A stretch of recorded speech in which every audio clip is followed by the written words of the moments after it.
Today, we're diving into how social media is, and I mean this quite literally, rewiring your brain. This goes way beyond just a few bad habits. We're talking about a fundamental shift in our neurochemistry, all driven by something we can call digital dopamine. So, let's just start with an uncomfortable truth. Have you ever felt that buzz in your pocket, reached for your phone, and then realized there was nothing there? And look, if that's you, you are definitely not alone.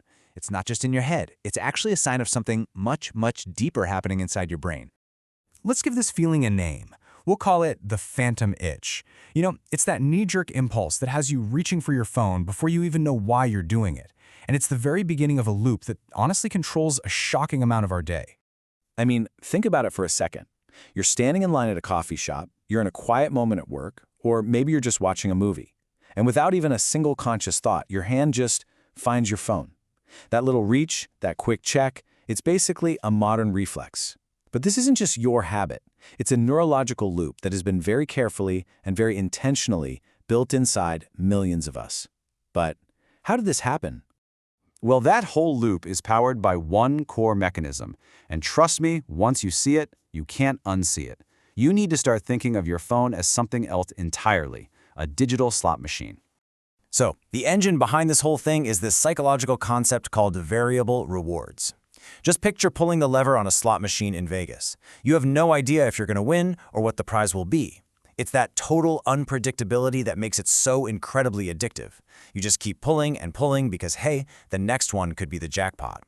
And you know what? Your social media feed, it's probably the most powerful slot machine ever built.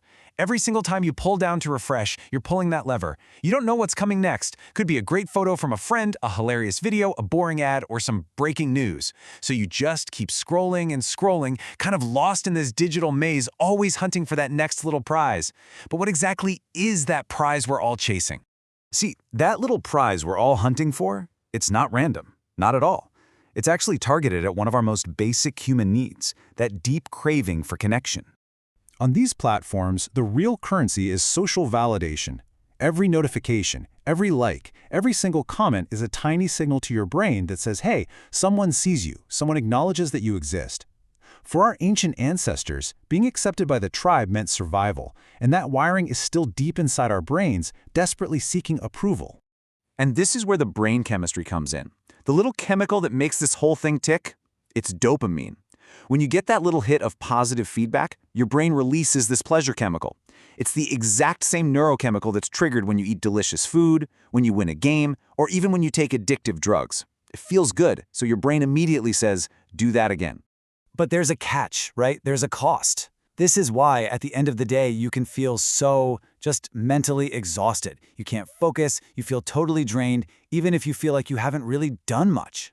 So if this whole system is draining us, who or what is it actually benefiting? Well, it benefits a massive system.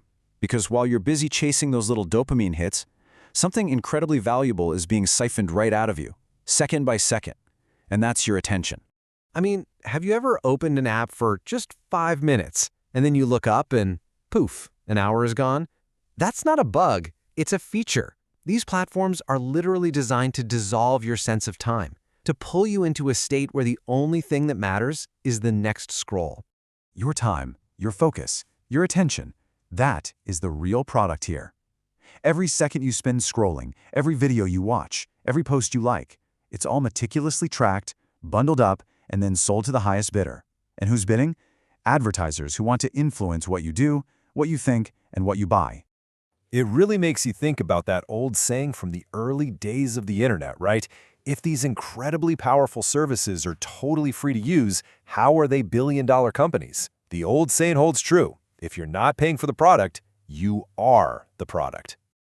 Okay, so we've got the psychological hook, we've got the dopamine loop, and we've got the business model. Let's put all the pieces together and pull back the curtain on what's really going on. This is not some happy accident. The variable rewards, the dopamine hits, the social validation, it's all a part of an engineered system designed to literally change the physical structure of your brain. They're building new neural pathways to make you crave the very thing they provide, turning an app on your phone into a deep internal biological need. And here it is. This is the big aha moment. You are not just using these tools. The tools are using you. They are built on a very sophisticated, very predictable model of human psychology, and it's designed to exploit our deepest needs for connection and approval, all for commercial gain. So look, if you ever felt distracted by all this, or maybe even addicted and just totally drained, I really need you to hear this next part. This is not a personal failing. You don't just lack willpower. You are up against a powerful systemic design, engineered by thousands of the smartest people in the world. But hey, the point of all this isn't to scare you or make you feel powerless. It's actually the opposite. Because simply understanding the system, seeing the machine for what it is, that is the first and most powerful step toward breaking free. And that brings us to the final thought here. Now that you can see the architecture behind the screen, now that you know about the phantom vibrations and the digital slot machine, the question isn't what the technology is doing to you anymore. The real question is, what are you going to do about it? Now that you can see the strings, who's really in control?